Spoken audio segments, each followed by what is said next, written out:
Di sebuah kota kecil di Jawa Barat, berdiri sebuah sekolah menengah atas negeri yang cukup disegani, SMA Negeri 5 Sukaraja.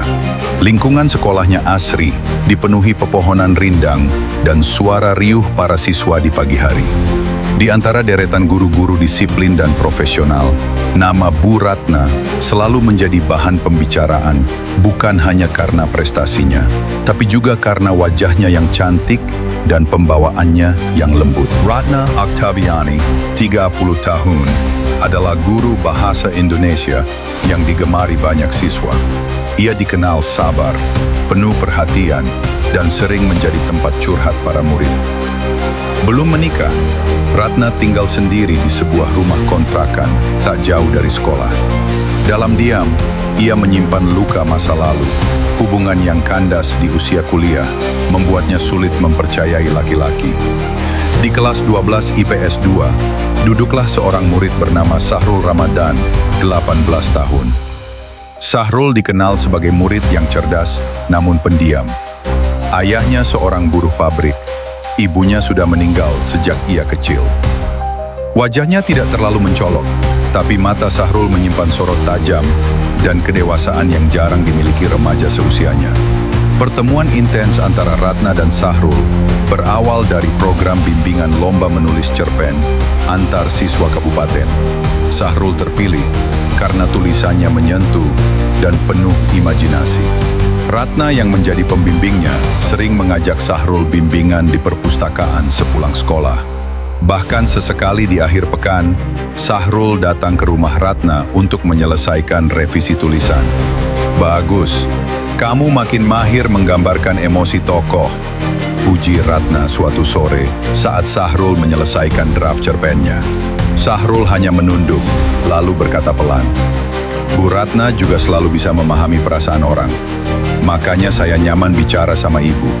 Ratna terdiam sejenak. Hatinya bergetar. Itu bukan pertama kalinya Sahrul menunjukkan perhatian kecil yang terasa tulus. Ia tahu seharusnya ada batas. Tapi entah sejak kapan, ia tak lagi sekadar melihat Sahrul sebagai murid. Hubungan itu berkembang diam-diam. Awalnya lewat pesan WhatsApp yang membahas revisi naskah, lalu obrolan lebih personal. Hingga suatu malam, hujan mengguyur deras dan Sahrul tiba-tiba mengetuk pintu rumah Ratna. Bajunya basah, wajahnya cemas. "Ayah saya ditahan polisi, saya nggak tahu harus kemana," katanya terisak. Ratna yang terkejut langsung mempersilakan masuk. Hatinya luluh melihat murid kesayangannya begitu rapuh.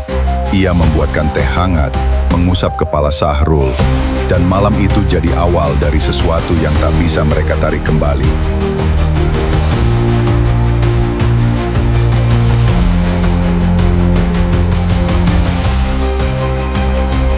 Pagi itu, Bu Ratna berdiri di depan kaca kamar mandinya.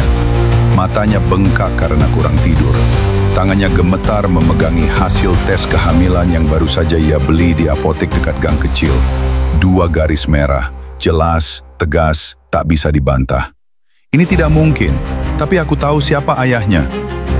Langit di luar mendung, sama seperti pikirannya. Di sekolah, suasana berjalan seperti biasa. Anak-anak sibuk mempersiapkan ujian akhir semester. Tapi di antara puluhan wajah di kelas, hanya satu yang menarik perhatian Ratna, Sahrul. Murid yang ia tahu, tanpa sadar, telah menembus batas yang tak seharusnya mereka lewati. Sahrul menyadari ada yang berubah. Ratna jadi sering menghindari tatapannya. Senyum itu mulai dingin. Bahkan pesan WhatsApp-nya mulai dibalas dengan singkat, kadang tidak dibalas sama sekali. Sore hari, Ratna memutuskan memberanikan diri, mengajak Sahrul bicara di ruang kelas. Keesokan harinya, Bu Rini, guru BK, memanggil Ratna ke ruang guru. "Ada kabar simpang siur di kalangan murid. Katanya kamu dekat sama Sahrul. Kamu tahu dari mana itu muncul?" tanya Rini tajam. Ratna terdiam. Ia tahu, bisik-bisik mulai menyebar. Entah siapa yang memulainya. Mungkin dari tetangga kontrakan, atau mungkin dari mantan pacar Sahrul, Nisa, yang pernah memergoki mereka di kafe 2 bulan lalu. Sementara itu di rumahnya, Sahrul pulang dalam keadaan kalut. Ayahnya, Pak Rojak, memarahinya karena nilai tryout jeblok. "Kamu malah sering keluar malam, Mau jadi apa kamu nanti? Sahrul hanya diam. Ia ingin bicara, tapi tak tahu harus mulai dari mana. Ia menyimpan beban yang terlalu besar untuk usianya. Malam itu, Ratna menulis surat. Tangannya gemetar. Sudah 3 minggu sejak Bu Ratna tak lagi terlihat di SMA Negeri 5 Sukaraja. Tak ada keterangan resmi dari pihak sekolah. Beberapa guru mengatakan ia mengajukan cuti mendadak, sementara rumor di kalangan murid berkembang liar. Katanya Bu Ratna hamil ya? Tapi sama siapa sih? Ada yang bilang itu murid sendiri loh. Gak mungkin, tapi emang waktu itu aku pernah lihat dia jalan sama Sahrul di luar sekolah. Pakai jaket couple. Nisa, mantan pacar Sahrul, mendengarkan semua itu dengan ekspresi datar. Tapi di hatinya, amarah sudah seperti bara. Ia masih menyimpan foto diam-diam saat ia memergoki Sahrul dan Bu Ratna duduk berduaan di sebuah kafe kecil di luar kota. Ia belum pernah menunjukkan foto itu ke siapapun, sampai sekarang. Di sisi lain, Sahrul menjalani hari-harinya dalam kekosongan. Ia tidak lagi fokus belajar, nilainya anjlok. Bahkan wali kelas mulai memanggilnya ke ruang guru.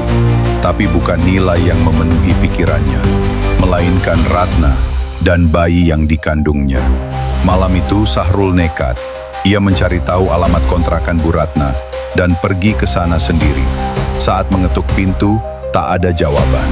Tapi seorang tetangga, Bu Erna, menghampiri sambil membetulkan dasternya. "Kamu Sahrul ya, yang suka datang ke rumah Bu Ratna? Dia udah pindah, Dek." "Pindah? Kemana, Bu?" Katanya ke rumah keluarganya di Garut, tapi ibu juga nggak tahu alamat pastinya. Sahrul terduduk di trotoar depan rumah itu. Hujan mulai turun pelan. Untuk pertama kalinya, ia merasa benar-benar kehilangan. Sementara itu di ruang kepala sekolah, suasana mendadak serius. Bu Rini, guru BK, masuk membawa amplop berisi foto. Ia meletakkannya perlahan di meja Pak Arman, kepala sekolah. "Saya dapat ini dari salah satu orang tua murid, Pak. Foto ini sudah menyebar di grup WhatsApp wali murid." Pak Arman membuka amplop itu. Matanya membelalak. Di sana ada foto Bu Ratna dan Sahrul duduk sangat dekat di kafe. Wajah mereka tersenyum, terlihat lebih dari sekadar guru dan murid. Ini bisa jadi bencana, desisnya. Keesokan harinya, Sahrul dipanggil ke ruang kepala sekolah. Di sana sudah ada Pak Arman, Bu Rini, dan 2 guru lainnya. Wajah mereka tegang. Pak Arman meletakkan foto di depan Sahrul. "Kamu tahu ini foto siapa?" Sahrul menatap foto itu lama. Ia mengangguk perlahan. "Iya, itu saya dan Bu Ratna." "Sejak kapan hubungan ini berlangsung?" "Sudah 2 tahun, Pak." Ruangan itu sunyi. Hari-hari rumah orang tuanya di Garut menjadi ujian terberat bagi Ratna. Setiap pagi ia harus menahan tatapan kecewa dari ibunya, Bu Tuti, yang sudah sejak awal menentang keputusannya untuk jadi guru di luar kota. "Bukan salah ibu kamu hamil, Ratna," ucap Bu Tuti dengan nada tinggi. "Tapi bagaimana bisa kamu, guru, wanita berpendidikan, jatuh cinta sama anak SMA? Aku juga nggak pernah rencanakan ini, Bu. Tapi aku juga manusia, aku kesepian, dan Sahrul, dia hadir saat aku butuh seseorang. Ayahmu malu, para tetangga bisik-bisik tiap malam. Kamu harus pikirkan mau dikemanakan anak itu." Ratna memeluk perutnya. "Anak ini nggak salah, Bu." Sementara itu, di Sukaraja, Sahrul kini sudah tak diizinkan masuk sekolah. Ia diminta menunggu hasil rapat Dewan Sekolah dan Dinas Pendidikan. Namun bukan itu yang paling menyakitkan, melainkan diamnya Ratna. Sudah hampir sebulan ia tak mendengar kabar apapun. Nomor ponselnya tak aktif. Surat yang ia kirim ke kontrakan Ratna tak pernah berbalas. Dari seorang teman dekat, Sahrul akhirnya mendapatkan alamat Ratna di Garut. Ia pergi diam-diam, naik bus ekonomi, membawa ransel kecil, dan semua keberanian yang tersisa. Di depan rumah tua berwarna hijau pucat itu, ia mengetuk pintu dengan tangan gemetar. Dan saat pintu terbuka, waktu seperti berhenti. "Bu, Ratna." Ratna berdiri di ambang pintu, tubuhnya lebih kurus, perutnya mulai membuncit. Di belakangnya, Bu Tuti terkejut melihat seorang anak lelaki berdiri penuh harap. "Kenapa kamu ke sini?" tanya Ratna, nyaris berbisik. "Karena saya masih cinta, Bu, dan saya nggak akan biarkan Ibu hadapi ini sendirian." Ratna menutup mata, air matanya jatuh tanpa bisa ditahan. Malam itu, untuk pertama kalinya, Ratna dan Sahrul duduk berdampingan, bukan sebagai guru dan murid, tapi sebagai dua manusia yang terlanjur mencintai dengan segala konsekuensinya. "Aku mungkin gak bisa kasih kamu masa depan sempurna, Sahrul, tapi aku juga gak mau terus lari. Apa kita bisa perjuangkan ini?" tanya Sahrul lirih. Ratna menatapnya lama, sebelum akhirnya menjawab, "Kita akan coba, bersama-sama." Foto Ratna dan Sahrul beredar di media sosial. Akun gosip mengangkatnya, lengkap dengan framing menyudutkan. Komentar netizen terbagi dua. Ada yang mencaci, ada juga yang menyuarakan empati. SMA Negeri 5 Sukaraja mengadakan konferensi pers. Dalam keputusan resmi, Ratna diberhentikan permanen sebagai guru. Sementara Sahrul diminta menyelesaikan pendidikan lewat jalur homeschooling dengan pendampingan psikolog. Ratna kini tinggal di rumah kontrakan baru bersama ibunya yang mulai melunak. Ia mengandung 7 bulan. Perutnya besar, namun wajahnya mulai kembali bersinar. Sahrul, meski tak bisa tiap hari bersama, tetap datang seminggu sekali, membawa hasil belajarnya dan membacakan puisi untuk si bayi dalam kandungan. "Kamu tahu, bayi kita akan kuat," kata Sahrul suatu hari sambil meletakkan telapak tangannya di perut Ratna. Dan akhirnya anak mereka lahir. Sekarang Sahrul dan Ratna menjadi keluarga yang bahagia.